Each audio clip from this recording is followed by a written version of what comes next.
Saro sa mga landmark kan Banwaan kan Lagunoy Camarines Sur ang giant samhod niyaon sa atubangan kan munisipyo. Alaga daan dakulang palatandaan na ini kan lugar na tumtumnin kalayo pasado alas 3 nin maagahon kan Sabado, Agosto 17. Sa inisyal na investigasyon kan BFP Lagunoy, posibleng electrical short circuit ang nagkausa kan pagbungkaras kan kasulo.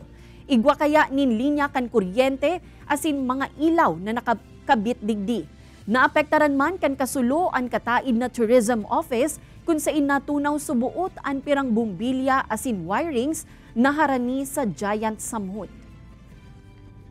Baka sa electrical short circuit, sa iwa itong mga linya kang kuryente, may mga ilaw naman. Ipot ang probable cause karong sakali man pong tinuloy ito, may man pong nakahiling, may man pati ng CCTV naman sa lugar.